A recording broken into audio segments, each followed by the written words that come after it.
Sabrina Monteith, and I'm the RDOS Director for Electoral Area I. And I'd like to welcome you to the electronic town hall for the Kaleden Extension Sewer Project. To begin, I'd like to acknowledge that we are on the traditional unceded territory of the Septic people of the Okanagan Nation. I want to thank you for taking the time to participate in the town hall meeting tonight. And I'd like to introduce our moderator for the electronic town hall meeting, RDOS Communications Coordinator, Eric Thompson. Thank you. Thank you very much, Director Monteith. Welcome, and thank you very much for joining us. In just a moment, we'll explain how you can participate in this electronic town hall. We'll introduce our presenters, and we'll get to our question and answer session.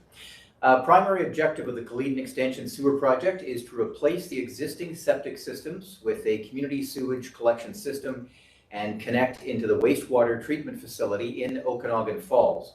A referendum will be held Saturday, June 5th, and that runs from 8 a.m. to 8 p.m. It's at the Kaleden Community Hall. That's at 320 Lakehill Road in Kaleden.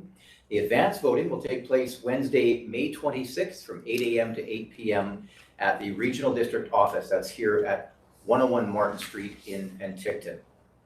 You can visit rdosregionalconnections.ca for more information about non-resident property elector forms and eligibility and any other information to do with this project. There is also a dedicated website which we'll tell you more about shortly. The two bylaws we'll be discussing are Kaleden extension of the Okanagan Falls Sewer Service Establishment Bylaw number 2889 and Kaleden extension of the Okanagan Falls Sewer Service Loan Authorization Bylaw number 2890. We have a group of presenters who will be sharing information with you for this electronic town hall, including Jillian Crown. She is the RDOS Legislative Services Coordinator. Lisa Bloomfield, RDOS Manager of Engineering Services. Ken Oliver is with us from Urban Systems. He's a design engineer. And Jim Zaffino, the RDOS Manager of Finance. We'll hear from our presenters in just a moment. But first, here's how the RDOS has gone about informing the community on this issue. An interactive map has been created, and that provides information about whether your property is located within the service area. You'll find that map on rdosregionalconnections.ca. Newspaper ads have been published in local publications, including a call for scrutineers. That period for scrutineers is now ended. And a notice of advance voting and notice of assent, all in local newspapers. The RDOS website has information as well. The referendum fact sheet has been produced. And I mentioned RDOS Regional Connections. That website is where you can find all the information you need about this project. RDOS social media channels are being used to update information as well, Facebook and Twitter. And there are posters in the community, and the RDOS website calendar has the dates listed as well. Quick note on how you can participate, and then we'll hear from Jillian Crown. During this electronic town hall, anyone wishing to ask questions via WebEx or telephone will be given an opportunity to do so based on the available time, and we do have 2 hours, so there's a good chance your questions will get in. If you are participating by a computer using WebEx, please click the raise hand button, which you can find in the participants panel. That's on the right side of your computer screen, and that will indicate that you would like to speak. You can also ask questions via WebEx Messenger. Press *3 to lower your hand once you've asked your question, if you could please. And if you are participating by phone, press *3 on your phone's keypad to indicate that you would like to speak.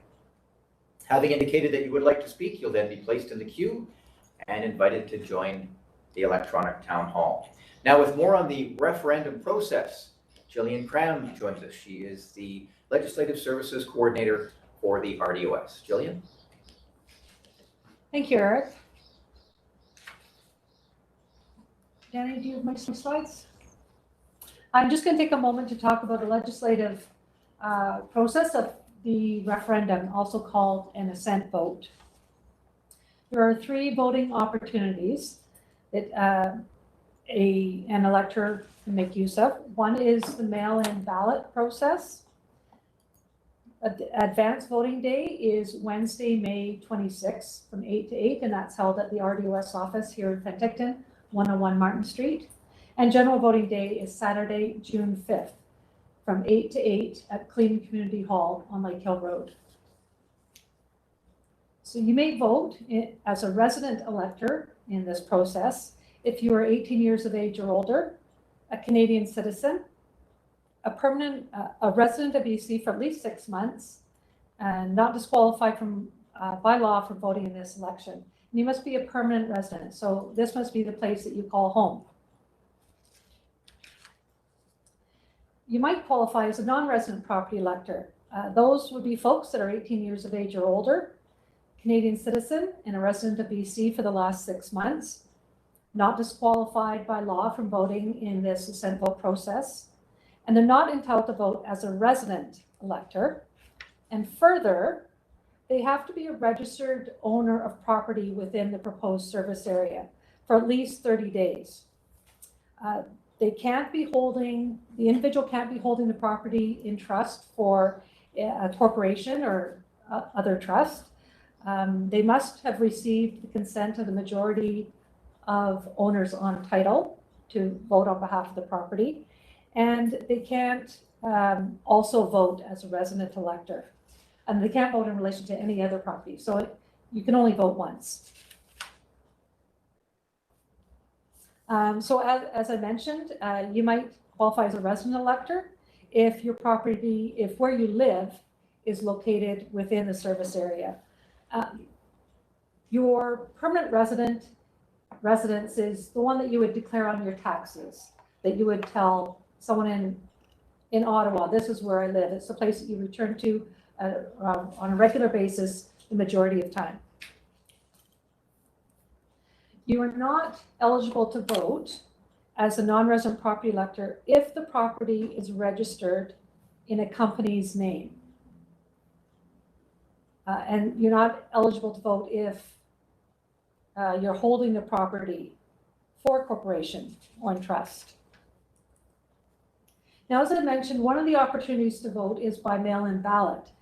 And that is the preferred method because of COVID-19. Forms are available on our website. You would need the application to vote by mail. And if you are a non-resident property elector, there's 2 other forms that you may need. One is, we call it the Form 27, and that's where you're declaring that you are a non-resident property elector. And if there is more than one person on title, you would also need the Form 28, where the majority of property owner names on title are giving authority to one person to vote on behalf of the property. You will need to provide 2 pieces of identification. So if you're applying to vote by mail, please send us a photocopy. It could be a picture you've taken on your phone of 2 pieces of identification, one of which must show your signature. And they must prove who you are and where you live.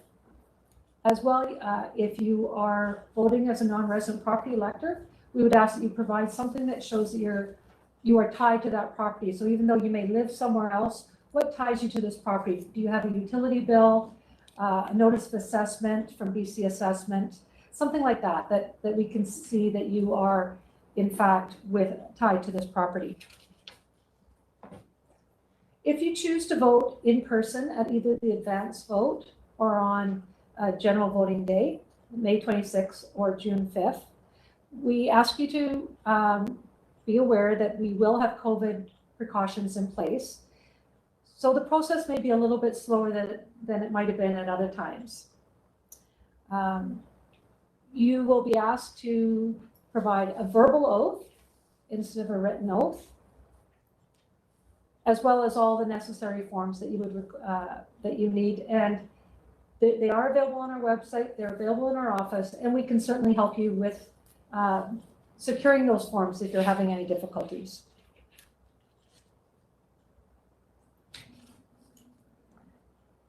The question that you will be asked is if you are in favor of adopting the 2 bylaws. Bylaw number 2889 to create the service for the infrastructure required for the collection and conveyance of sewer effluent in a portion of the Kaleden area of the regional district, and the Kaleden extension of the Okanagan Falls Sewer Service Loan Authorization Bylaw to authorize the long-term borrowing of up to $4,040,000 for the construction of the Kaleden extension of the Okanagan Falls sewer system.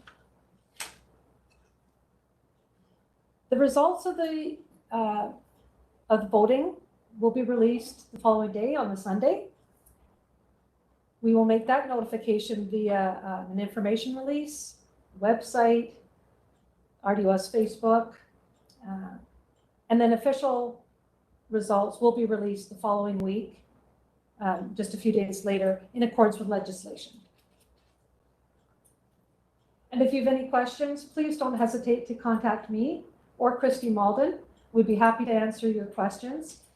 You can reach us here at the office, 250-492-0237, or by email. Our email addresses are provided on the screen, and we'd be happy to either walk you through the process if you need some help you find the forms, answer any questions you might have about the assent voting process.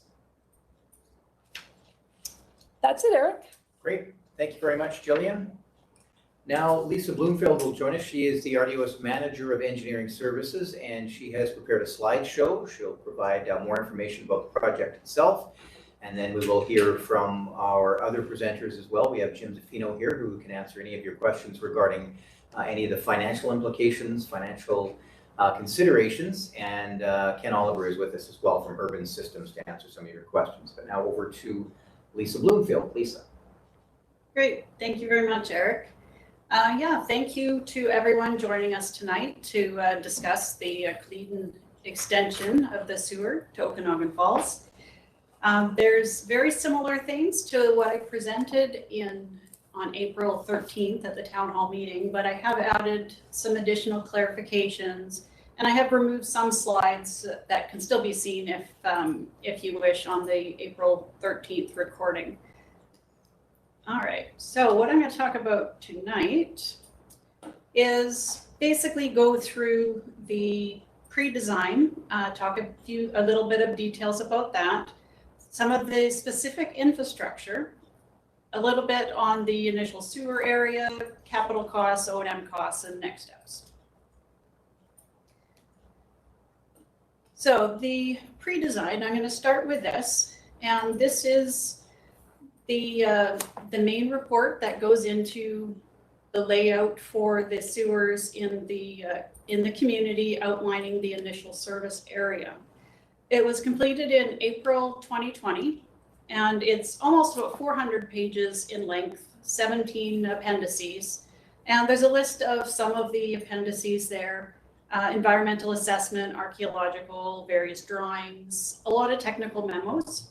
So if you're interested in reading the pre-design report, there's a link available on the project website. I'm going to talk about a couple of the appendices. The environmental assessment, it looked at the critical habitat for some species, and it identified the bear-streaked butterfly, the bear's hair-streaked butterfly, and antelope brush as two of the critical habitats that are quite prevalent along the KBR. So what we have to do is take into account the timing windows. And what that means is that we can only construct during certain periods of time that don't interfere with the bear hair-streaked butterflies mating, because they use the antelope brush as their mating area. So we've developed various mitigation plans so that we can make sure that we protect the bushes as well as stay within our timing windows. There's various permits that are required, and there'll be on-site monitoring during the work on the KBR. Another appendices is the archaeological review. We have the Penticton Indian Band retained for completing the entire archaeological component of the project. There's several known archaeological sites along the construction areas, so we want to make sure that that the sites are monitored. So we will have on-site monitoring during our construction. So in the pre-design, various components of the new sewer system were included in the designs. There's two main parts: the collection system within the community, and that's composed of the gravity mains, manholes, service connections, and the Alder Avenue lift station. The other main component is the conveyance system. That's a 5-kilometer force main along the KBR trail that connects up the Pioneer Park lift station with the Okanagan Falls sewer system. This also will include the trestle and highway crossings. So many of the parts in a sewer system were not well understood by some. I actually received some questions asking, what is this infrastructure? So I'm just going to go into talking about a few of the details. So this is a manhole. One of the questions I had asked was, what's a manhole? I know we see these discs on the surface, but what is it? So what manholes are for is they give personnel and equipment access to the sewer lines where they can go down and inspect them, test them, and clean them. They're added to the sewer mains when there's a change in direction or a change in elevation, different pipe size, or intersections of multiple pipes. These structures are mainly buried underground, so all you will see is the manhole ring and the manhole cover. And at the bottom of the manhole, there's channels that the sewage flows through. There's various configurations for the bottom of the manholes. And the one I selected as a picture here just shows the manhole changes in, it shows the pipes coming into the manhole and how they change direction. I added the approximate location of the pipes just to sort of illustrate that the change in angles there and the direction of flow.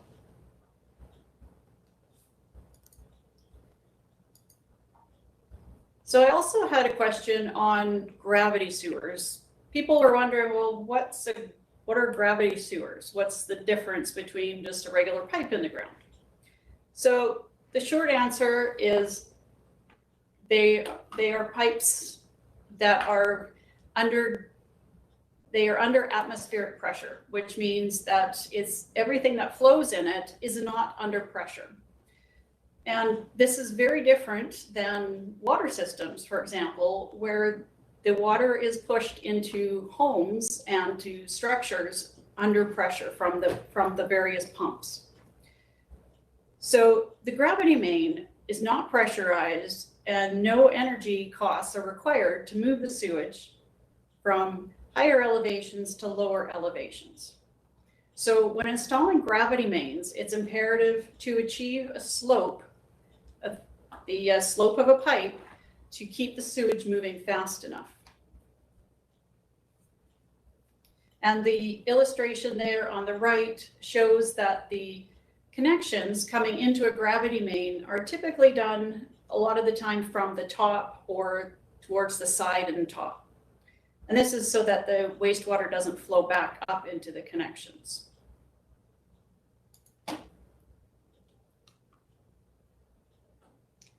So when connecting to a residence into the gravity mains, most will be able to use a gravity connection where the sewage would flow downhill from the residence into the pipes. So this illustrates a typical gravity sewer connection. And it's the basic structure. It includes some clean outs that you can do for inspection and for actually cleaning the lines, as well as you can see that there's a manhole and it illustrates the main line and the different connections coming from the house there. But some properties will not be able to have their sewage flow by gravity into the main. So it must be pumped into and up into the gravity main. So this is just a quick illustration of what would likely be installed in these homes that have to pump up to the gravity main. It will require a sewage pump unit to pump the sewage up against gravity into the gravity main.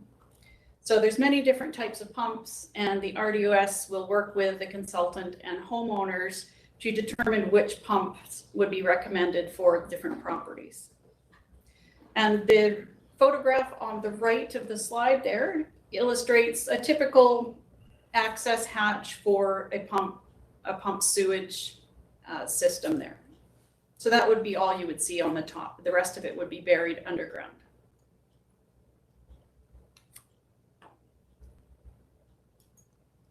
Okay, so one of the major discussions is around lift stations. And I just wanted to explain a little bit more about how lift stations work.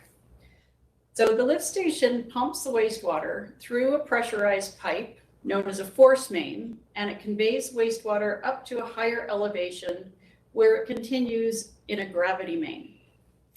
So the main components of a lift station include a wet well, which is where the wastewater is stored, 2 or more submersible pumps. So there's always a duty pump and a backup pump. Sometimes both of them are needed, but usually only one at a time. There's pump float controls, and that tells the pumps when to turn on and when to turn off. There's various other piping, a control panel that controls the pumps and the float switches, and also a backup generator. And that's very important for when the power goes out, so you can still have your wastewater service. So the RDOS also has a central monitoring system called a SCADA system. And that has all of the water and sewer systems connected that the RDOS operate. Operations can monitor and control the systems remotely for 24 hours, 7 days a week. And there's various alarms and operational controls to alert the operator of any issues, so they can react to it immediately.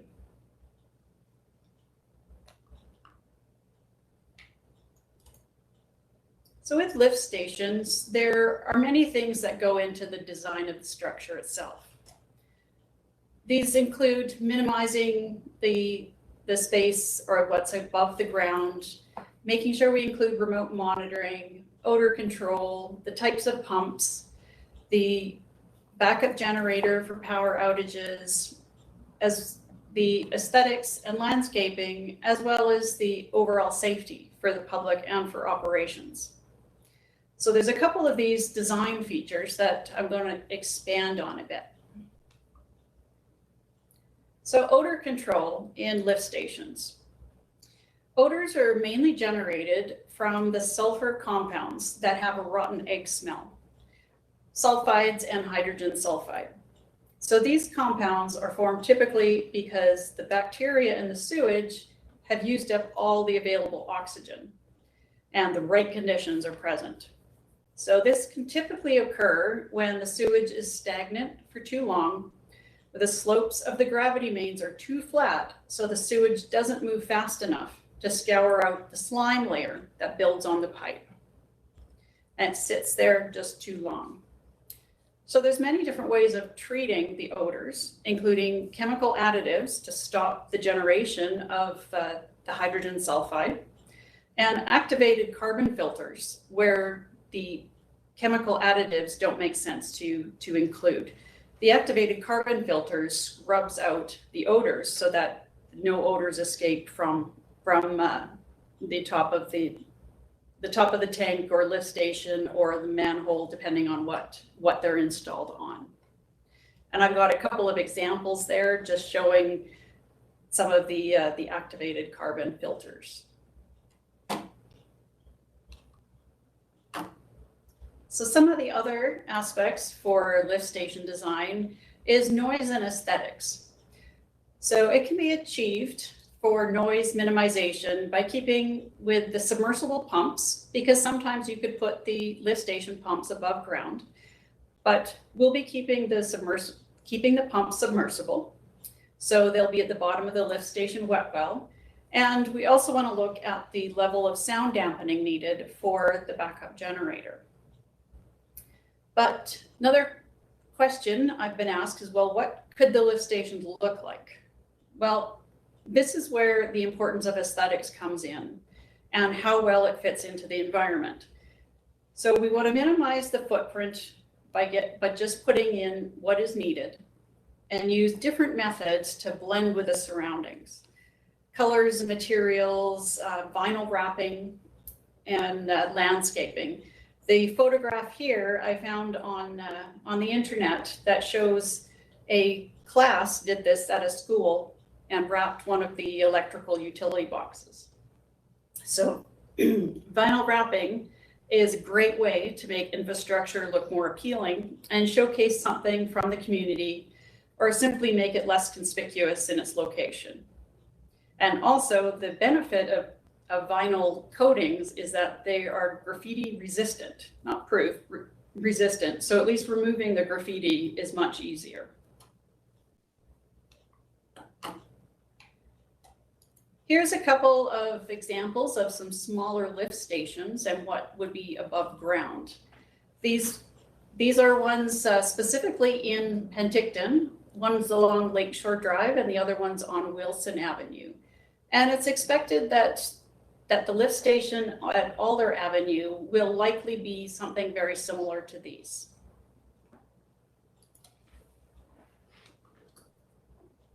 A few more examples for slightly larger lift stations. The bottom photo shows where vinyl wraps have been used, and it's a great way to make the infrastructure more appealing there. So, and the other photo is actually from Penticton. It shows down on the Marina Park. So the larger lift stations, that would be what we expect to put in at the Pioneer Park. And this would be something that we'd suggest in going with a multi-purpose type of building. Initially, it'll be likely just the lift station. However, we'll make sure that there's ample room and ways to expand on the building, such as put in community washrooms or even a concession stand. So all that will be in the building, and it will also have a backup generator there as well. So these two examples are not specifically what the lift station will look like. These are just some examples from other lift stations that other municipalities have installed. So a multi-purpose building isn't actually a crazy idea. It has been done in many places, and in Peachland, that's the closest one to us here. They have a lift station down along Beach Avenue, and it's also where the washrooms are and the concession. So it is definitely a doable thing to do. All right, so back to discuss septic systems a little bit. So there are some impacts that do occur in some areas, in areas that are serviced by septic systems. And typically it's with aging and non-maintained septic systems. There can be, when they start to fail, they don't take out as much nutrients and such before the effluent reaches the water. And that can be a problem in that you can get excess plants and algae growth along shorelines. So the lifespan of a septic system also varies depending on the materials and location, the soil conditions, technology and complexity.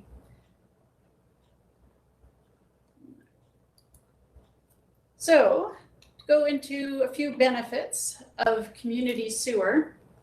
Well, pumping out septic tanks is never a fun thing to do, but with the community sewer, that no longer is necessary, as the sewage would all get carried away by the community sewer.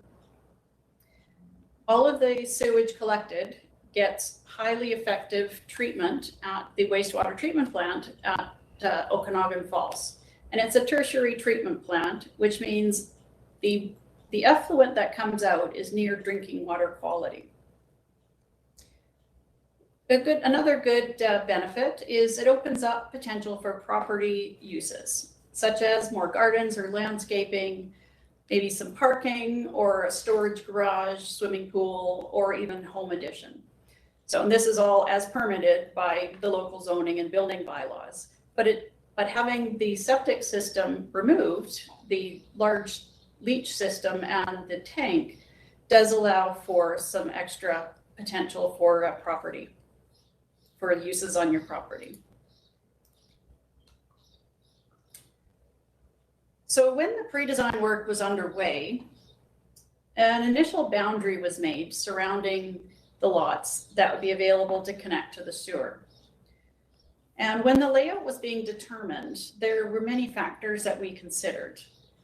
We looked at the topography, the various road locations and right-of-ways, as well as other utilities such as the water system from Kaleden Irrigation District, electricity and gas from Fortis, and also the other any other issues with the topography as well. So when we discussed this at the last meeting, there were questions on specific parcels as to why they were not included and they were adjacent to mains. So all of the parcels that have a gravity sewer line along at least one property line are within the initial service area, with one exception that I will show in a couple slides from now. But I wanted to discuss a few of the specific examples of how we drew the boundaries in some areas. So this is a particular location here. The sewer main does not reach Oak Avenue in this area. It comes down 4th and 5th along with the lanes, but it doesn't get up into Oak to service a bunch of the extra parcels that are right across the road from service parcels.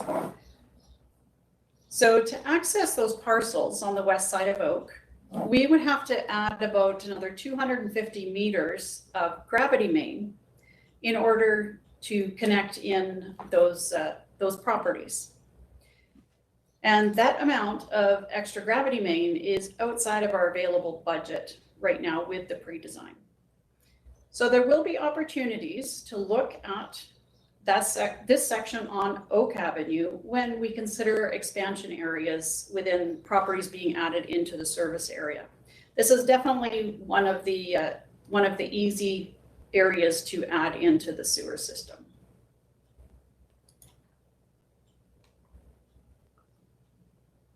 Here's another example of some specific parcels that were not added into the service area.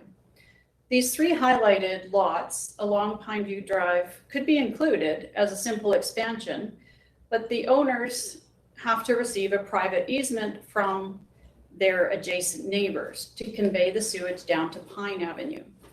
This is until, of course, Pineview Drive would get a sewer itself, but in the meantime, they could decide to flow by gravity down to Pine Avenue. And the dotted yellow line just shows kind of some approximate locations of where private easements could be run. So, but that is a decision solely for the homeowners to determine and negotiate with their neighbors.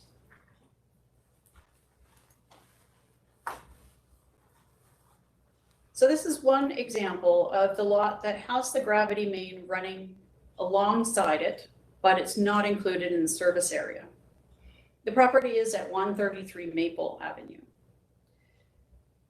And the main reason is because it's a very large lot, and the house is located on the far side of the lot, about 200 meters away from the gravity main. So due to this location, it was determined to be more economical to wait and do it with a future expansion area when we go down, take a main down Tamarack.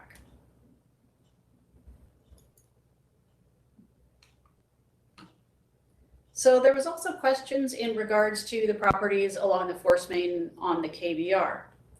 The drawing here shows 3 of these properties that are adjacent to the force main, but they're not adjacent to a gravity main. And so these properties are not able to connect directly into the force main. The pumping main is under pressure and individual connections cannot be attached to that force main. What is needed is a gravity main that would collect from those parcels and pump it back up to the gravity mains, likely leading to Pioneer Park, where it would get pumped into the force main and into Okanagan Falls. But this is definitely an area that is in the plans for a possible expansion area.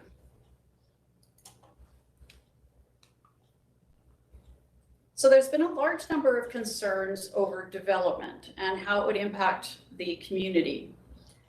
So in the current regional growth strategy, it identifies Kaleden as a rural growth area, meaning that some growth is anticipated to occur.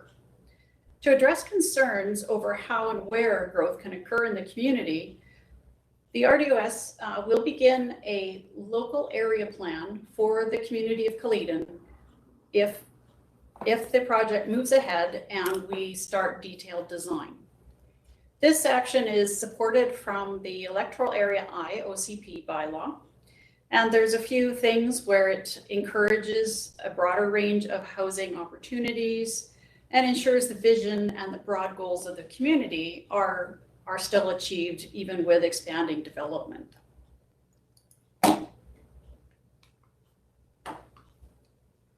So in OCP and zoning bylaws, there's various conditions and factors that can prescribe how growth and development proceed in an area. So these include this list here. The ALR land certainly limits and precludes development on some lots. Many parcels are within environmentally sensitive areas and watercourse development permit requirements. There's various steep slopes that are very difficult to construct on. And archaeological values have been identified on some of the sites as well. You have to take into account the floodplain level, and a key aspect is available infrastructure as well. Water and fire protection, is there sufficient water available? Road infrastructure, is it sustainable for the current road structure to handle more traffic? So all of these factors and more will be discussed in the local area plan when it's developed by the community to make sure the vision and goals are set to guide development into the future of the community. So now let's get into some costs for the project. So previous numbers were presented in June of 2020, and these are the same numbers that I did present in April 13th, 2021 at the first town hall meeting, but I'm just going to go through them again. So these are costs updated for June 2021. And what we have changed is we've increased the borrowing interest rates. They have been fluctuating quite a bit, and we felt that it was more conservative to increase what we were using before. As well, the Ovwb Sewer Facilities Assistance Grant was also not taken into account when we calculated the numbers for June 2020. So the interest rates, as I said, do fluctuate quite a bit. And at the time of actual borrowing is when we actually lock in the rate.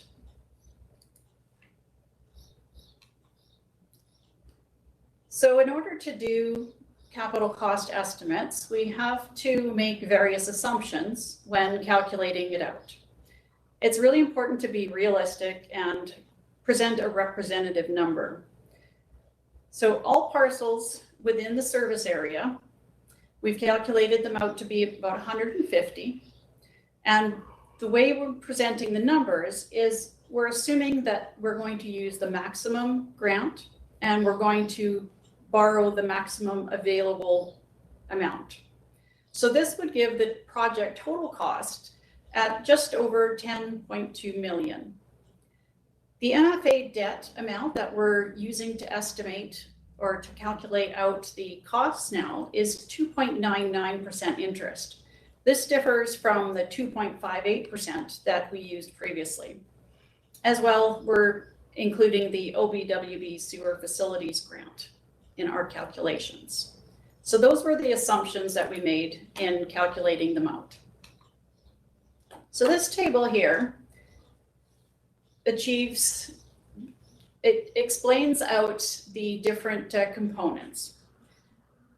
So the maximum project cost you see is the about 10.3 million, just under 10.3, with a maximum borrowing amount of the $4,040,000.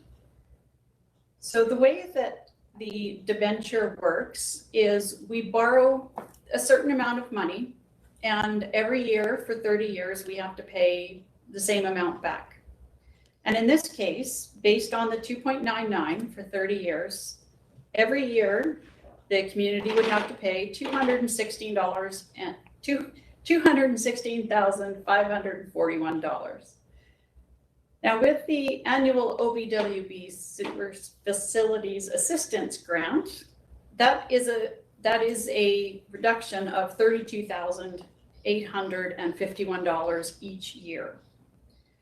So the way that that grant works is it pays a portion of the annual interest. It isn't a lump sum grant, but instead it's available each year for the life of the loan. So when you take the annual MFA debenture, subtract off the sewer facilities grant, the remaining to make up is just almost $184,000. And over 150 parcels, this puts the estimated annual cost for property at $1,225 annually. And this would be the amount that would be put onto the property taxes.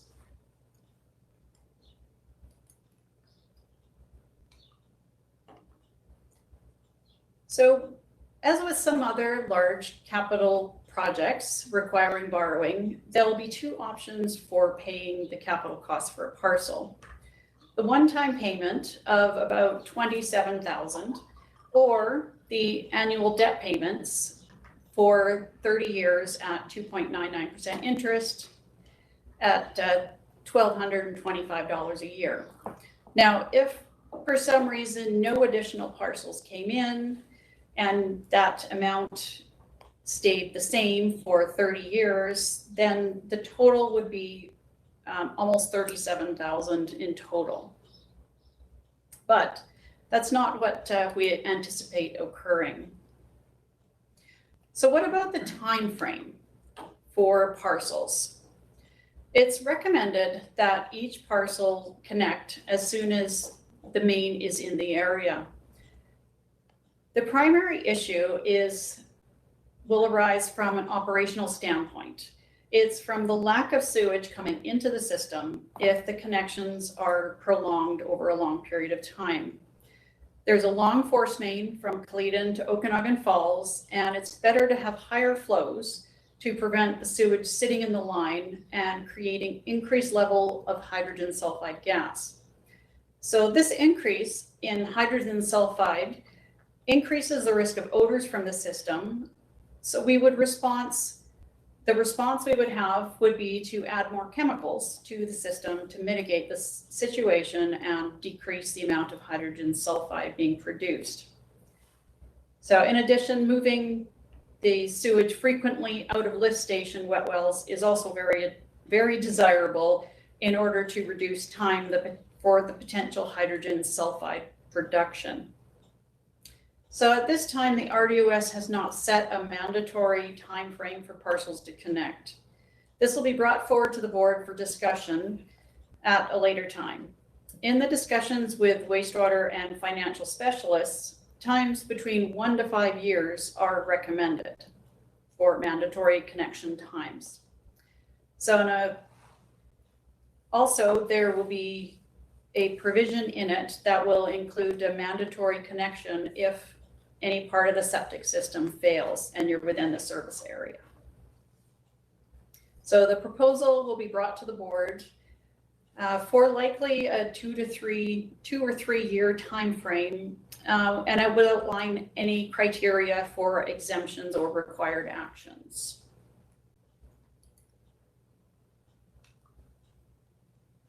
So as I mentioned, we anticipate the addition of other parcels coming into the service area. So once the initial service area has been constructed, the capital costs are placed into long-term borrowing. Then other areas or parcels can petition into the service area. So there'll be a well laid out process of how this will all occur and what the expenses will be. But first I wanted to explain how the initial service area will benefit from the addition of new parcels. The initial service area is anticipated to be 150 parcels with a cost of $1,225 per year.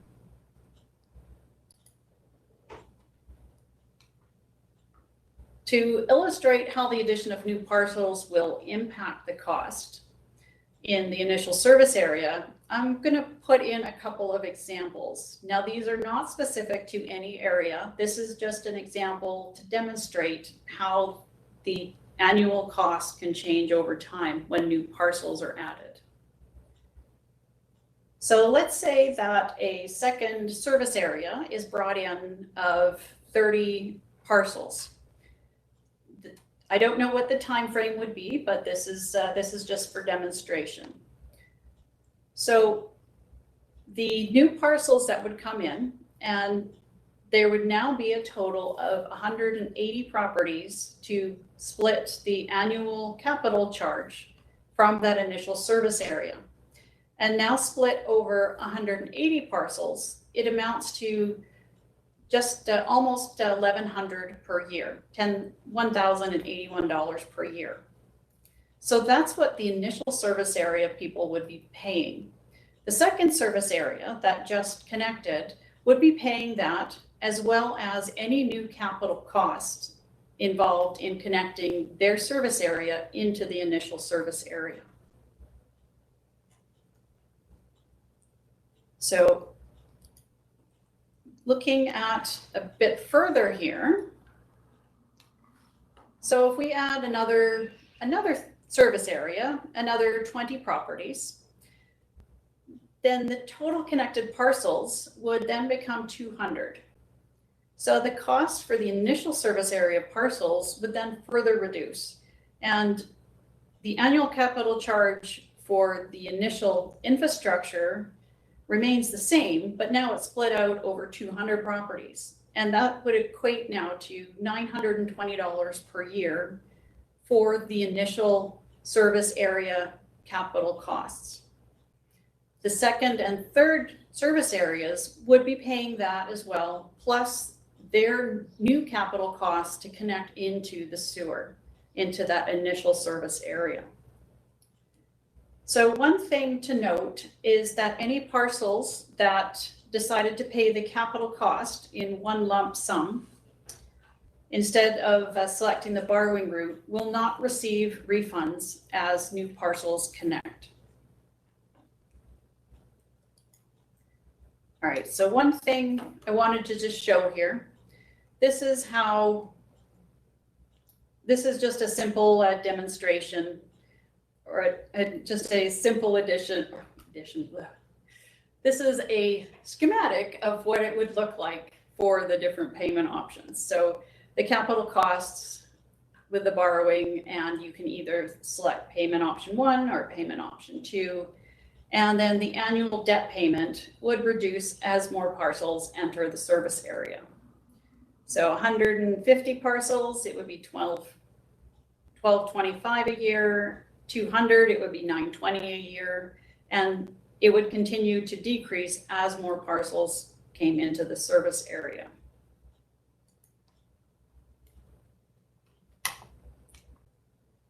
So in my cost estimates, there are some exclusions, numbers that I haven't included, and that is the impact of any additional parcels that are added before the construction is complete. So it is possible that some extra ones may be added, and that the end result would be that it would lower the capital cost for everybody in that initial service area. The cost estimates also don't include works required on each individual property. And this mainly is the decommissioning of the existing septic systems and connecting into the new sewer main.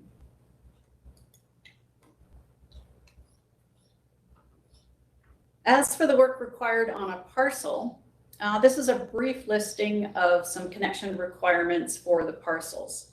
The sewer connection needs to be installed in accordance with the BC Plumbing Code and requires a licensed plumber, as well as the decommissioning of the septic system also needs to be signed off, and it needs to be emptied, cleaned, and backfilled. And there's various options that will be available for that. The new pipe installation will be necessary to connect with the nearest gravity sewer main. As I showed previously with the different types of connections, some properties will require residential sewage pumps in order to reach the gravity mains. So I want to discuss a bit about the annual operations and maintenance costs. Now, these are separate from the capital costs, and it's an annual calculation that's done based on operations and maintenance of the system. And it's allocated out based on use. Single-family dwellings, duplexes, apartments, residential, various residential, the restaurant, commercial, industrial, it's all based on use. And right now, the Okanagan Falls sewer system has user rates in the fees and charges bylaw, and the 2021 single-family dwelling cost is $923, and that is for 2021. And that number includes all of the operations and maintenance for the collection system as well as the wastewater treatment plant. So a question is, how are we going to allocate out the cost now to the Kaleden parcels? So I just want to go into that in a little bit of detail. So the first thing we'll do is split the budget into 3 parts. One specific for all the work pertaining to the Okanagan Falls collection system. This is a bunch of the gravity mains, some force mains, and 3 lift stations. Another for all the work pertaining to the Kaleden collection system, the 2 lift stations, Alder Avenue and Pioneer Park, and the gravity mains, and the 1 force main as well. And the third part of the budget will be a joint system. It'll be the main lift station at Cedar Street, as well as the treatment plant itself. So the first 2 are relatively easy to determine as for which community would pay for those fees. But the third part is a little bit more difficult. So this is how we're planning to determine it. And it'll be calculated based on a percentage of sewage contributed to the service. So we're going to measure this sewage flows through the installation of flow meters. One of them will be in Kaleden, as it leaves the Ponderosa Park lift station. And the other one will be at this Cedar Street lift station, which will record the total sewage flow, because that's where all of the sewage would be combined by then, because Kaleden has entered into the collection system. So Okanagan Falls and Kaleden would be what goes through the Cedar Street lift station.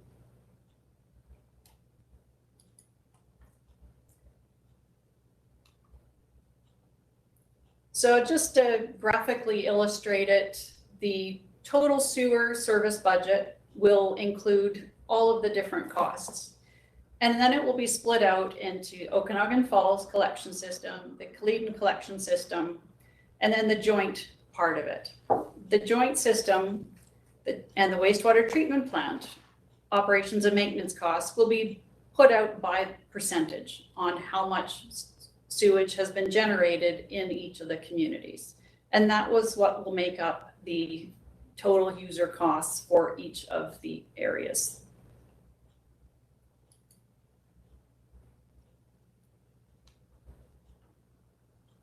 So the next steps for the project will depend on the outcome of the upcoming referendum on June 5th. So we've completed several public engagement activities, including this second town hall meeting. And these meetings have been or are going to be recorded, and they're available on the RDOS YouTube channel if you want to go back and watch any other any part of the presentation, or you have questions on it that you'd like to write down. We've also sent out a newsletter, and we mailed it to all of the occupants as well as owners of the entire community of Kaleden. And if you don't have the newsletter, for some reason you didn't receive it, it is also available on our project website. So with the referendum result in favor of going forward with the sewers, the next step is to enter into the detailed design, which is where we will work with each individual property owner to see where their septic system is and determine the optimal location for connecting to the gravity mains. It'll also, the next steps after that will include construction of the system itself, and then all of the connections of the individual parcels. So the intent of all of the various engagement activities and the presentations is to provide all the facts to the community so that those voting in the referendum can make informed decisions. So if there are any remaining questions or comments that you'd like to make after tonight, please feel free to call me, send me an email, and I will provide whatever information I can. And I will provide whatever information I can, usually through an email response. But we may also post it on our Q&A sections on both the project website and Regional Connections. So this basically wraps up what I have planned for the evening for presenting. So thank you, and I'll pass it back to Eric. Thank you very much, Lisa. That's a very detailed presentation, and thanks for all that information. Certainly answered a lot of questions, I'm sure, for some people, but there may be some other questions, and if there are, you're welcome to join us now. If you're participating by computer using WebEx, you can click the raise hand button that can be found in the participants panel. That's on the right side of your screen. That will indicate that you'd like to ask a question. You can also ask questions via WebEx Messenger. And if you are participating by phone, please press *3 on your phone's keypad. Now, let's go to a couple of just follow-ups, if I could, Lisa, while we're waiting to see if we do have any questions. You talked about the OBWB grant, and that's in place for the life, for the 30-year period. Is that correct? That's correct. Yeah, there's a certain amount that it typically covers, and usually it's around 16% of the project costs. And the way it works is, instead of a lump sum payment of a grant fund, like the typical infrastructure grants would be, it's paid every year as a portion of the interest that gets charged on that debt each year. And yes, it is it's over the entire life of the loan. And the work that's been done to date on this project, the detailed drawings and the designs and all the other things that have had to go into it, that the costs for that have been covered by a grant or grants, is that correct? Correct. 2/3 of it have been covered by the infrastructure grant, and the other third has been by the Rural Projects Area I budget. Okay, I will remind those of you watching the live broadcast that we have a couple of different guests here who can take your calls. We have, of course, Lisa Bloomfield. She's the RDOS Manager of Engineering Services. We have Jim Zaffino here as well. He is the RDOS Manager of Finance. He's been quiet so far, but he usually has a moment during these broadcasts to chime in, especially if there are any questions. And then Jillian Crown, who you heard from earlier with RDOS Legislative Services, and she can talk about some of the specifics to the referendum. And I should mention on that, advance voting day is Wednesday, May 26th. That is from 8 a.m. to 8 p.m. And as Ms. Graham mentioned earlier, that is at the Regional District Office at 101 Martin Street. And certainly with what we're dealing with COVID still in place, it's certainly a good opportunity to get your vote in early rather than on election day or referendum day. But of course, referendum day is Saturday, June 5th from 8 a.m. to 8 p.m. at Kaleden Community Hall. It's not expected to be too busy because, of course, there's only 150 different parcels involved. how did you find the last referendum? We had a referendum, of course, for Apex. And the information you got, I think, was that things flowed fairly well, even though those COVID protocols were in place. Yes, it does slow down. The protocols do slow down the process a little bit. And then, of course, we would encourage people to keep their social distancing or physical distancing. So there may be a little bit of a busy period where people may have to wait outside. And that's why we are encouraging people to make use of mail ballots. Anyone can apply for a mail ballot. It's still the same qualifications to be an elector, but they are available. And as well as make use of the advance poll to just kind of spread people out a little bit so that not everyone is coming on June 5th. But absolutely, we don't want you to stay away because you missed the mail ballot or an advance poll. We're happy to see all eligible electors on June 5th. Keeping in mind all three opportunities. And we'll have an opportunity to talk a bit more about that referendum process in just a few moments. I wanted to touch a bit on some of the other things people need to keep in mind, but I want to see, first of all, if we have any questions. We have WebEx Messenger where you can type in your question, or you can ask it via phone as well, and through the WebEx system. If you'd like to join us, you can join us on camera too if you'd like. But at the moment, I don't see any questions. I think your presentation, Lisa, was very thorough, so not a lot of questions. Why don't we take a moment to bring in Jim Zaffino, the Manager of Finance with the RDOS. So Lisa did a great job detailing the finances, but a couple things I want to add is the referendum is asking permission to borrow $4,040,000, just to mention that that is the maximum that we can borrow if the referendum is adopted. The other thing is that we just don't go out to the bank and borrow the funds. Under the Local Government Act, we're restricted to borrow the funds from the Municipal Finance Authority, and it got a very powerful AAA rating, so the rates are phenomenal. What happened is, at the time that the referendum goes through and we actually need the funds, I would anticipate short-term borrowing, but once we lock in, we're locked in at whatever percentage that is that day. So what we're looking at right now is more than likely a worst-case scenario. And one of the things that also happens is that in 10 years, we would have to go back and renegotiate whatever the fee of the day is.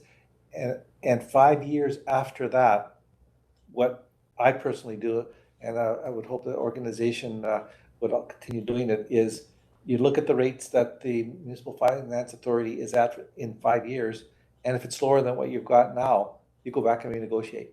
If it's higher, you leave it alone and you keep the rates that you got. And what that does is it makes us more efficient, and the rates would be reflected the parcel taxes. And at that time, the people that pay the parcel tax would have an opportunity, if it's renegotiated, to actually pay the full year again, because at that time you can actually pay a portion of the principal down, which automatically reduces the interest. But as Lisa was saying, that $216,000 that we pay on a yearly basis, if this goes through, $120,000 of that is interest, of which the OVWB pays $32,000. And Lisa did an awesome job detailing the rest of it, so I don't need to talk about the yearly fees. So if there's any questions, I'm here to answer. Great, thank you very much. 2 questions on the messenger service here from Kevin Doyle, and I'll let our presenters here at the RDOS know that you can read those questions up there on the screen, but I'll transcribe them for you. Please provide your best estimate of the O&M cost per household each year on top of the $1,225 capital cost each year. Also, please estimate the one-time septic decommissioning and connection costs on each property those in the initial service area can expect to pay. Who would like to go with that one? I can start with that one. The anticipated operation of maintenance cost, what I would assume right now is the Okanagan Falls rates. I imagine they will be slightly different, but a good portion of the expenses are from the wastewater treatment plant itself. So for budgeting estimates, I would go with the $923 per year for the single family dwellings for the operations and maintenance.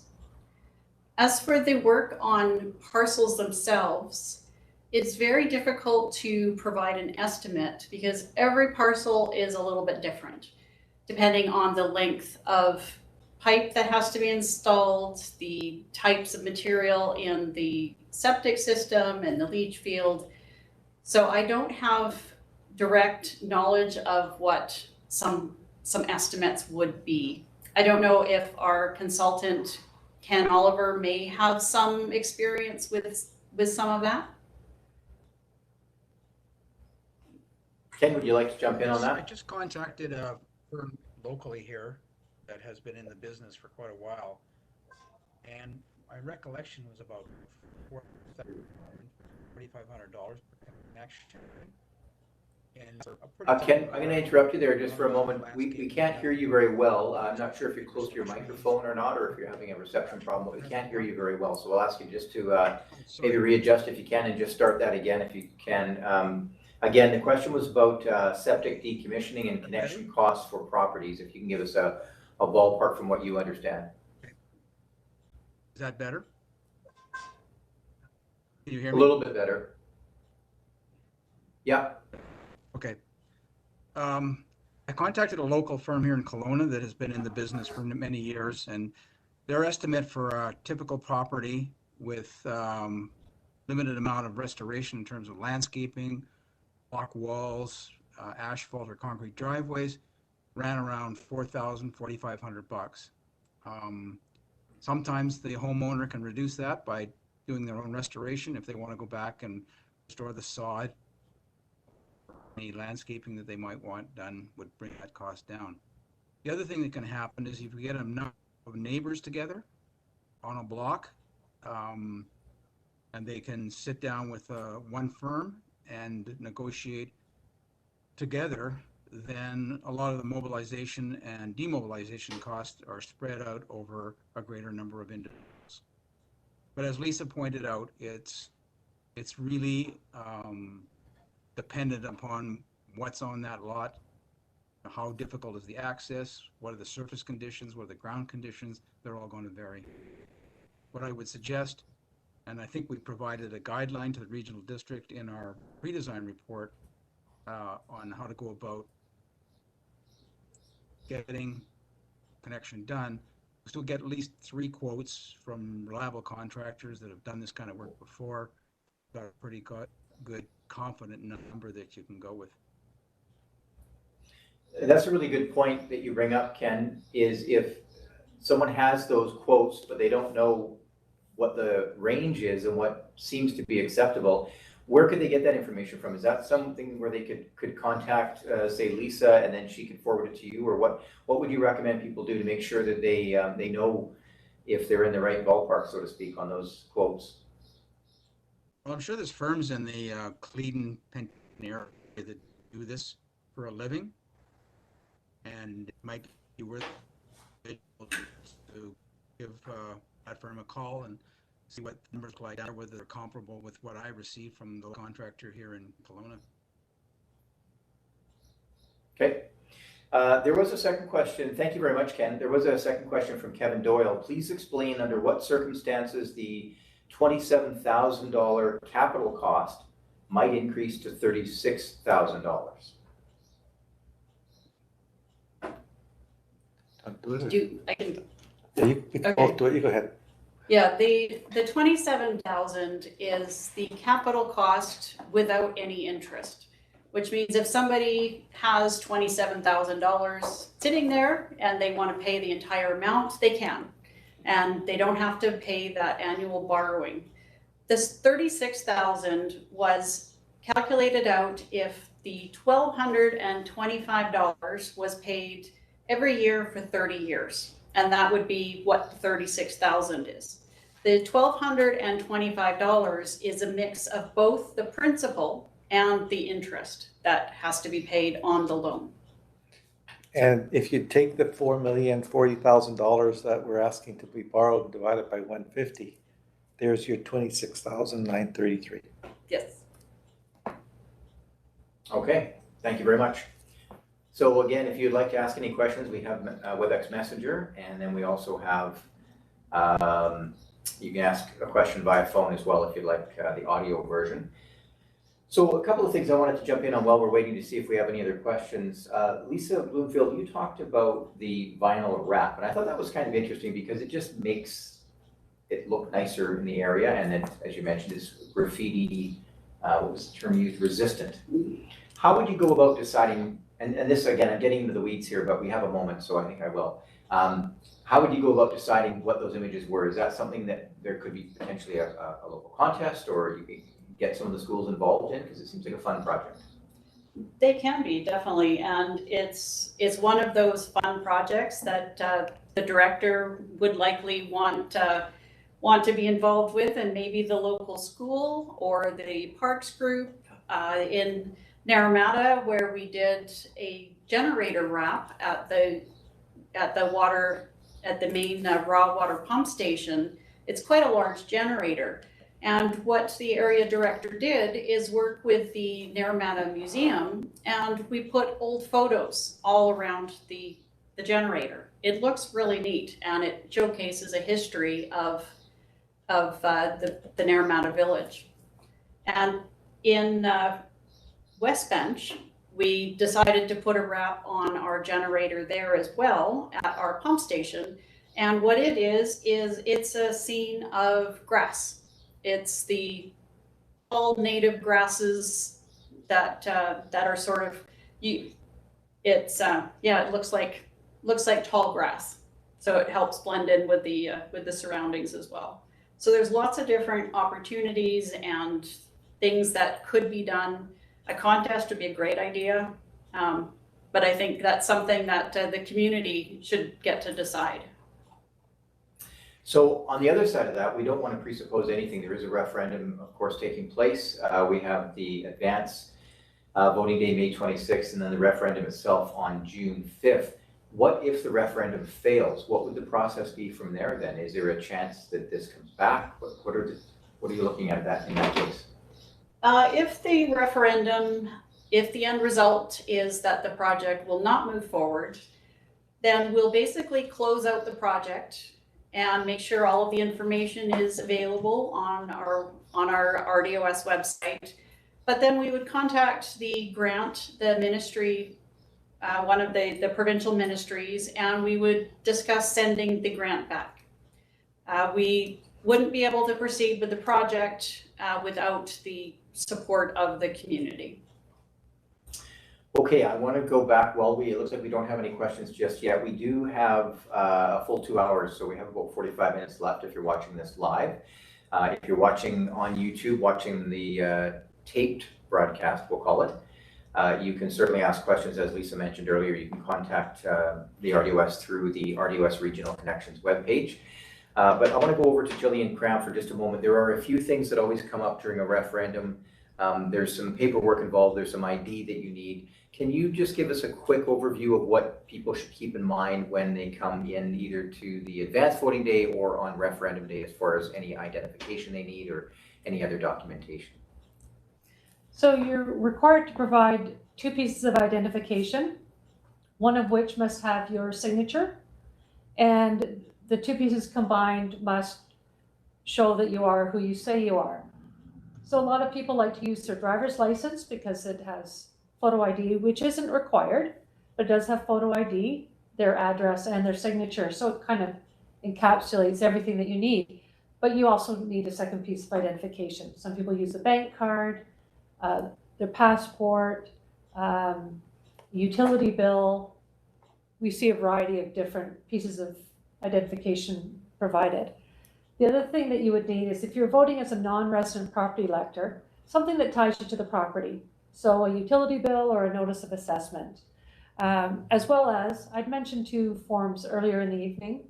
We call them Form 27 and 28, that non-resident property electors would need to fill out. And it's very helpful if it's filled out before they come to the poll, if they're voting on either May 26th or June 5th. And certainly if they're applying for a mail ballot, we need those forms before the ballot can be issued.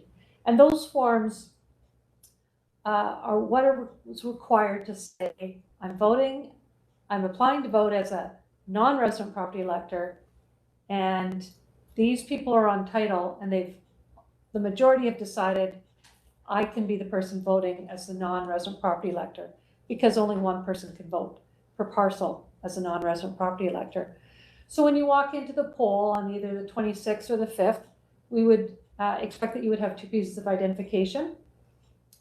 And then as well, potentially these other 2 forms. And that should take care of it. That's great. That's perfect. We have another question from Kevin Doyle.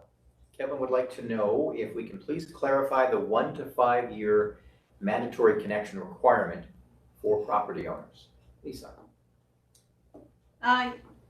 In looking at the timeline for bringing properties into and connected into the sewer, we looked, initially we were considering not having a mandatory timeline, but after talking with industry experts for both wastewater and finance experts, the RDOS will likely end up putting some kind of a mandatory connection time, which means within that time, that all of the parcels within that service area would be expected to connect to the sewer.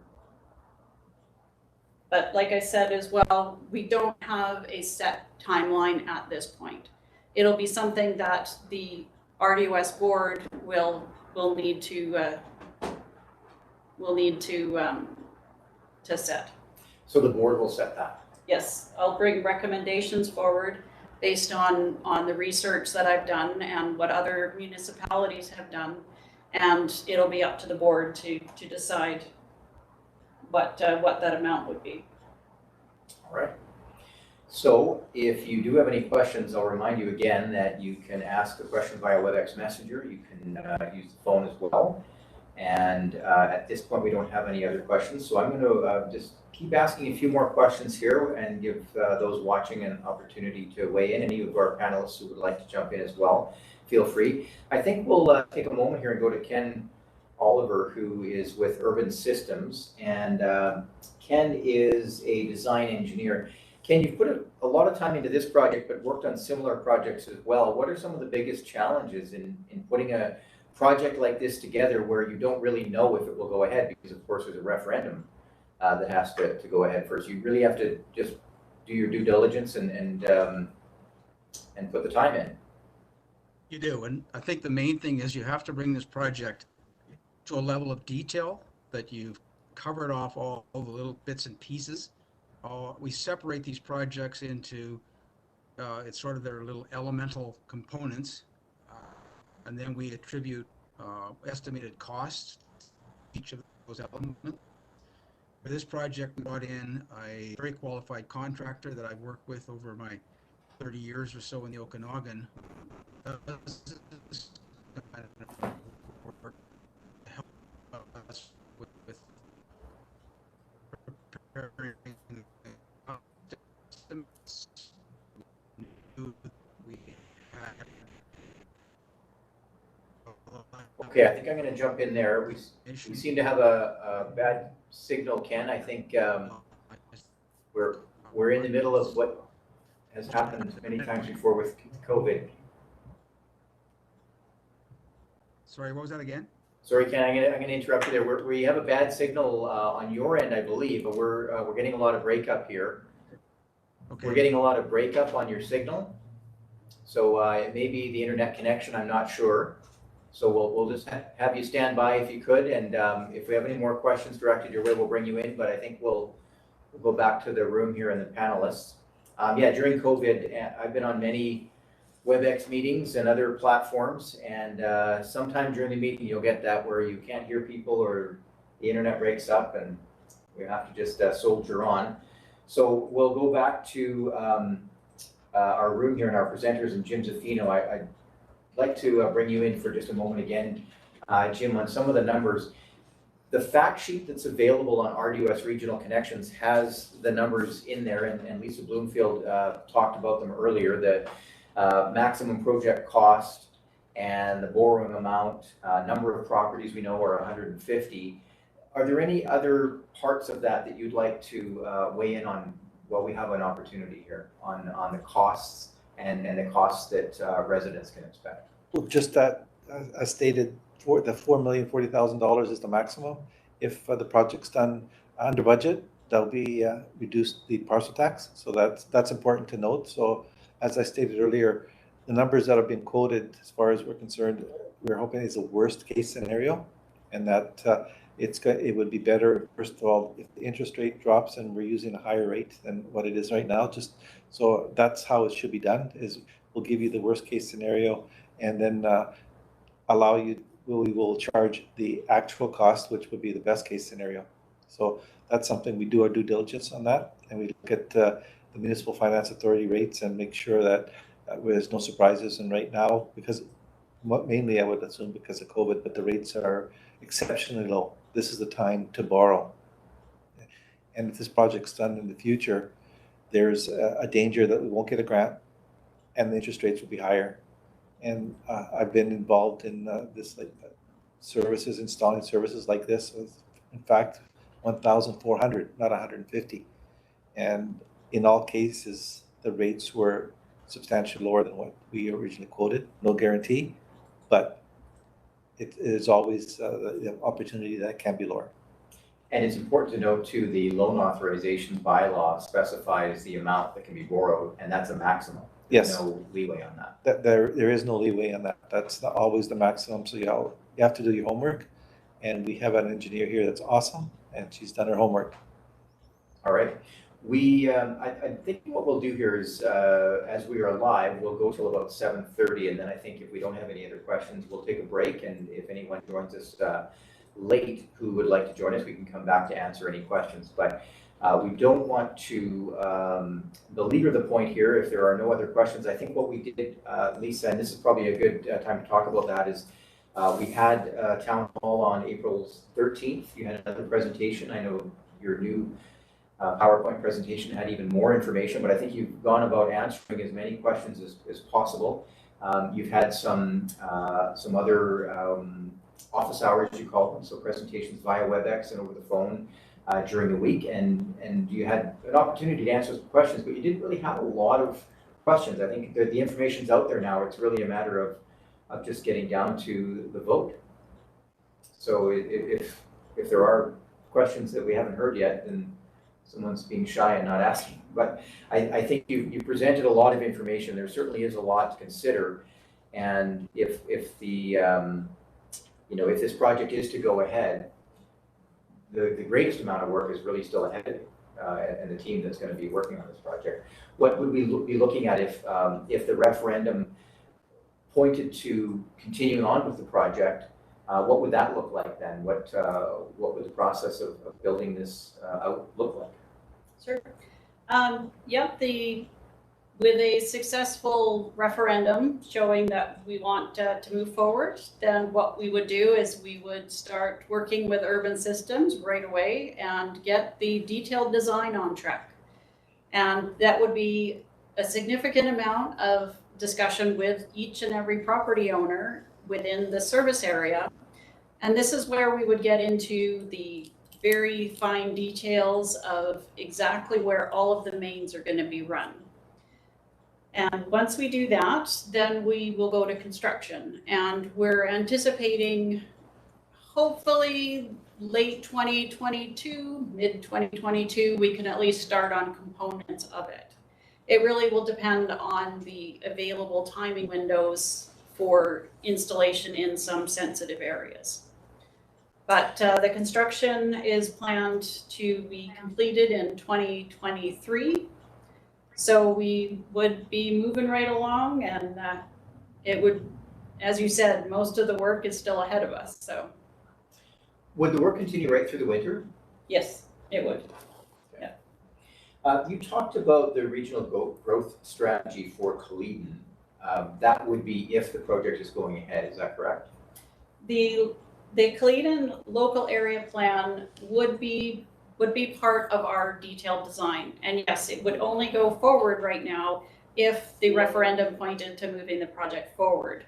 If it didn't, then that Kaleden local area plan wouldn't be completed at this point, but maybe during the next OCP review of Area I. Okay, and another point you had talked about was the second service area. If a second service area was to come on board, there's no set time when that could actually happen like that. Is there a chance that that process could be initiated while construction is still underway? Absolutely. Yeah, it could be started at any point. If the area decides, those residents in that area decide that they want to move forward, and basically what they do is they petition into the service area and they're prepared to pay the costs, the additional costs to connect in, then yeah, we can move it forward even while construction is still underway. All right, and what about grants that might be available for those new capital costs? Or would there be grants available for that, do you know? It's very likely, yes. Once a project is successful, then it's usually, not always, but usually easier to get grants for subsequent phases. So we would definitely try and get some kind of infrastructure grants for additional phases. I understand Ken Oliver is back with us now, but he has, we have a phone line established, so we'll be able to hear him a bit better. I'm sorry I had to interrupt you earlier there, Ken. Did you want to continue on? You were talking a bit more about some of this work that's involved in planning out a system like this, even though there's still a referendum underway and you're not 100% sure where you're going with it. Can you hear me now? Yes, I can. Okay. What I was saying earlier is that make sure that we had a good, reliable estimate for the project. We did quite a bit of work to define all the various elements of the project, how many service connections, how much asphalt we had to replace, the size of the mains, the size of the pump stations. We took it to a level that's somewhere between like very conceptual and detailed design. And then we engaged a local contractor who I've worked with for some 30 years here doing similar work to help us with the costing of the project so that we knew that we were getting market numbers rather than something we just kind of estimated ourselves. So we had pretty good confidence when we were done that we've got the project well defined and that we've got a cost estimate that was at a high level of confidence at the time it was prepared. Excellent. Okay, well, thank you very much, Ken. Ken Oliver is with Urban Systems. He's a design engineer. And as I mentioned earlier, we're going to, I think, pause for just a bit now because we have until 8 o'clock if you're watching live. It's been a full 2-hour window that we've had prepared to speak, but it looks like we've answered quite a few questions. And if someone joins us late and has a question, we'll come back on to answer that. But before we take that break, I'll give our panelists an opportunity to jump in if there is anything else you wanted to add. I know, Lisa, this is something that you've put a lot of time into. Any final thoughts before we wrap up? Yeah, thanks, Eric. Just that please contact me if you have any outstanding questions or comments regarding the project. I want to make sure that everybody is educated on the project so that they can make an informed decision for themselves. And for more information, RDOS regionalconnections.ca, and then you have a dedicated webpage. It's been active for quite some time now, I think a little more than a year, KaledenSewer.ca. Correct, yes. More information there, more detailed information there on the project itself. Jillian Crown, you get the odd phone call now and again and an email on the referendum process, but for the most part, the information is on the website. So if people are looking for it, they can find it there. Yes, the information's on RDOS Regional Connections. I am available to answer phone calls if anyone has a question, and I'm more than happy to talk people through the process of how to apply for a ballot or whether or not they're eligible to vote. Yeah, and the mail-in ballot, timeline for that is? Well, we're getting kind of tight for anyone who wants a ballot mailed to them and is planning to mail it back to us. But there's still lots of time for if people are able to pick up the ballot package or have a way to drop it off at the RDOS office. The window hasn't closed on that. And again, I'm more than willing to talk to someone if they're wondering if they can make that process work for them. But then I also want to remind people about the advance poll on Wednesday, May 26th. That's another option for voting. And that takes place at 101 Martin Street here at the RDOS headquarters, and it runs between 8 in the morning and 8 in the evening. Bring a mask, COVID protocols in place, physical distancing, that type of thing. The setup here will be in the boardroom as it was for the Apex referendum, and things flowed fairly smoothly. It's just a matter of bringing the right paperwork and ID with you. That's right. And then we ask people, of course, to be patient just in case there's a little bit of extra wait if we have multiple people come at the same time, which of course is a definite possibility. Yeah, just, bring a smile, bring your patience and your paperwork and identification, and we should be good to go. And final word to Jim Zaffino. I was going to say, Jim, the numbers speak for themselves, but you brought them to life for us. Thank you. And I'm also available to answer any questions. So if you have any financial concerns or questions, please phone me and I'll answer them. Also, email me if you like. It'll be jzaffino@rdos.pc.ca. And we have a final comment on our Q&A panel here, and it is from Susie. Susie, thank you so much. She says, thanks again for a thorough presentation about the impact. She feels informed about how to vote, and that's the main thing, that you have the information you need. I'll leave you with a couple of quick notes on the COVID protocols. The RDOS is encouraging all eligible voters to consider submitting those mail-in ballots, but as Jillian Crown mentioned, the time is getting tight on that one. And that, of course, will minimize the in-person attendance at the polling station at Kaleden Community Hall. And due to additional COVID-19 safety measures, delays and longer wait times can be expected, but things will be moving fairly quickly as they have in the past. Please do not attend the polling station if you are experiencing cold, flu, or COVID-19 symptoms, and if you traveled outside Canada within the last 14 days, or if you have provided care or had close contact with a person with COVID-19. Please wear your mask, maintain your physical distancing, and then don't forget to bring the 2 pieces of ID, one with a signature to prove both residency and identity. And as Jillian Crown mentioned earlier, there will be a verbal oath taken rather than that written oath that has been the case in past. And then please be patient with polling officials. So with that, it looks like no more questions. We will pause, and thank you all to our panelists and to those of you who joined us as well. And final thanks to the person who makes sure that all of these technical requirements come together, Danny Francisco here at the RDOS. Thanks again for joining us.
Hello and welcome back. We are live on May 17th. My name is Eric Thompson, Communications Coordinator with the RDOS, and we have 4 presenters with us. We have Lisa Bloomfield. She's the Manager of Engineering Services with the RDOS.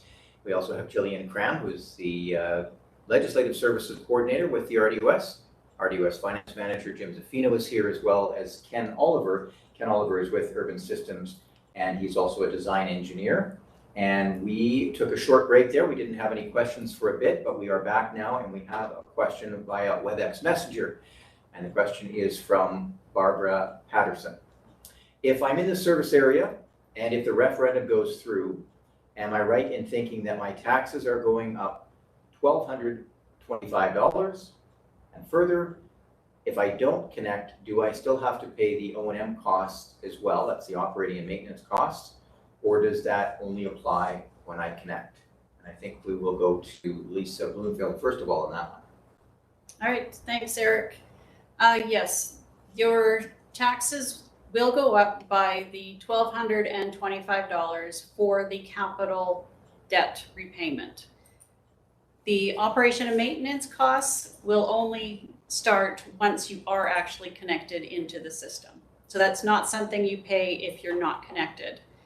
Everyone who is in the service area will be paying the capital charge. And if I can add, it will be a separate line on your tax notice as a parcel tax. So it will be identifiable every year. All right, so I hope that answers your question. If you'd like to ask a follow-up question, please do. We'll monitor the Q&A WebEx Messenger here for that. And while we have a moment, I'll remind you that the referendum for the Kaleden Sewer project takes place Saturday, June 5th, and that is 8 a.m. to 8 p.m. at the Kaleden Community Hall, 320 Lakehill Road in Kaleden. Advance voting takes place Wednesday, May 26th. That's from 8 a.m. to 8 p.m. at the Regional District Office at 101 Martin Street in Penticton. And here is the question that you will be asked to vote on.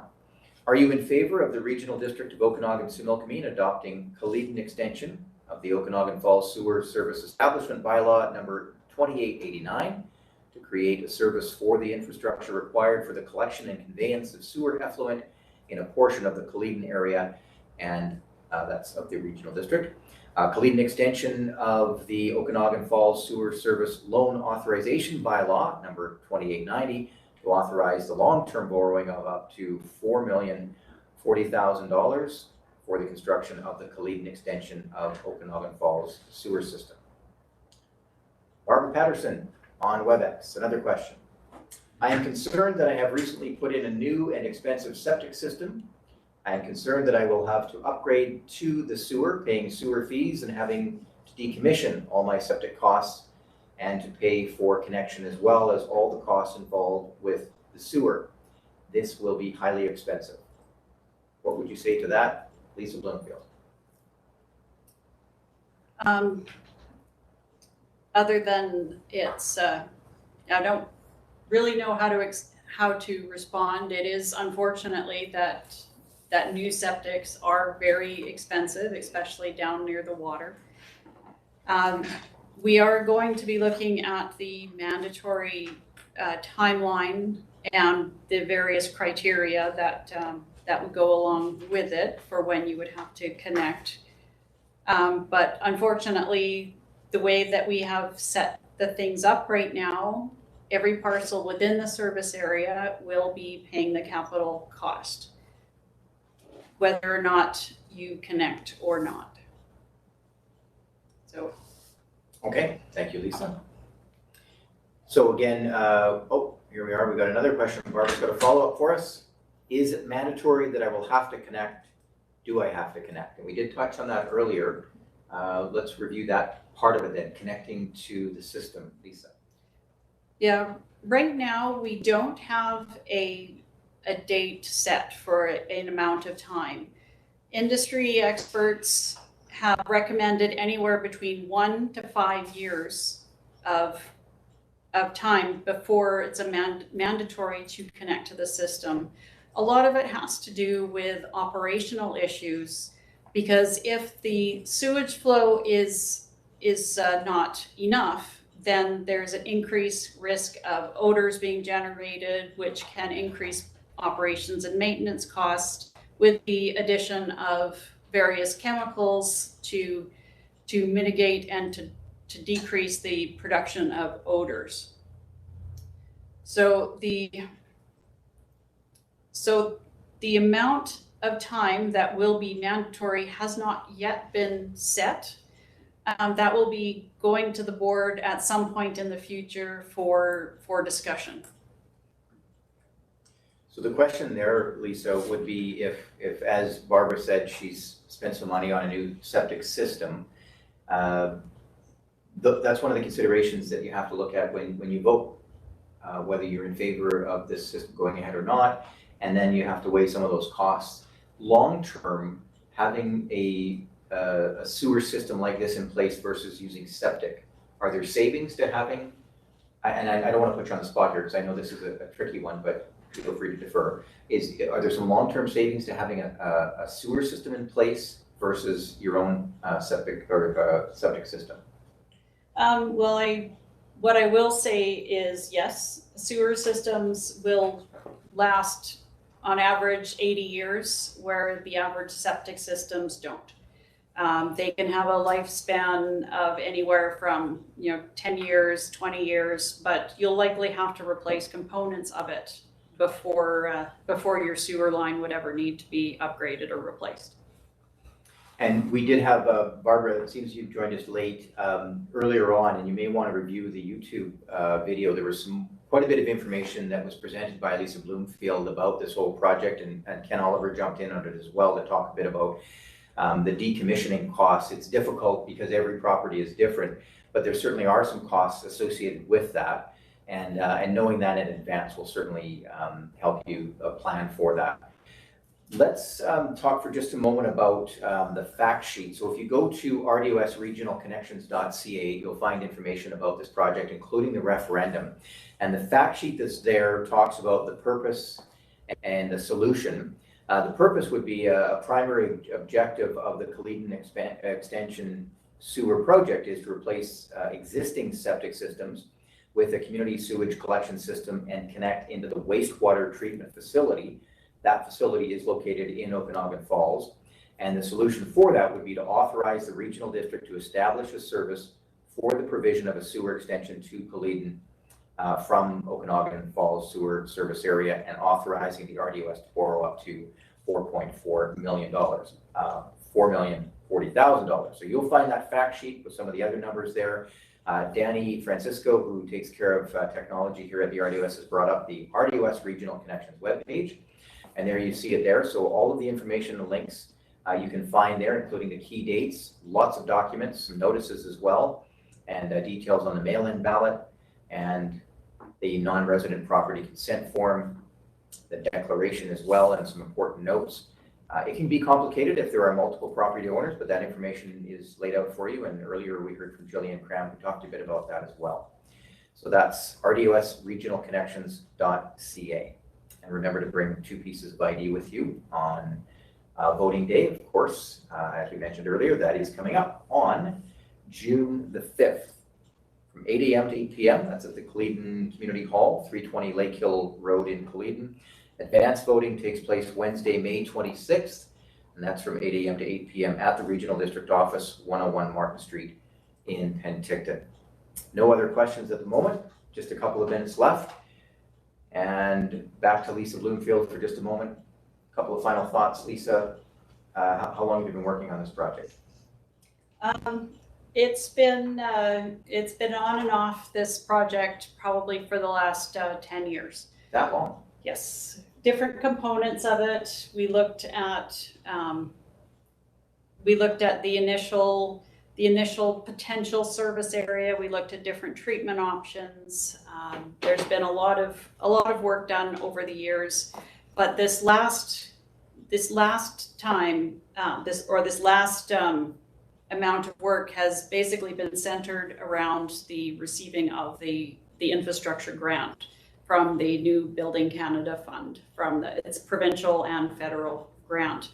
We received that in, I believe, 2016, And so it's been ongoing for the last 5 years for this project. And to receive that grant, you would have had to put some time and work into a plan that outlined what you were thinking of doing. Yep, we developed that in 2015. We actually applied the first time and it was denied. So we applied a second time in 2016 and it was approved. But just to note that when we first applied to the grant program, we actually were applying for the connection of Skaha Estates instead of Kaleden. Kaleden was actually considered to be phase 2 and Skaha Estates was phase 1. The way it turned out, we did not receive the full grant that we asked for. We'd asked for about 8 million, but they had approved 6.6 million. So we weren't sure if that would be enough for Kaleden or for Skaha Estates because we knew it was the pricier of the two. But we moved forward to pre-design. But once we finished the pre-design, it was easy to see that it was outside of the realm of what could be afforded with that grant. So we applied to the province to move it over to Kaleden, which is what we did. And we were granted that approval from the province. So then we moved right into pre-design of the potential sewer system. And now here we are today. Just a moment or two left, and I see we have one more question on WebEx Messenger from Barbara Patterson, and a couple more questions actually, so we'll try and get those in under the wire here. Barbara's asked, what if it is unaffordable for people to connect? How can that be mandatory? So if someone is unable to afford that connection, what can you say there? Anything you can say about that? I'm not really sure what... That's a tough one. That's a tough one. Okay. Yeah. I think that's probably more of an individual question and a good one to send you an email on lbloomfield@rdos.bc.ca.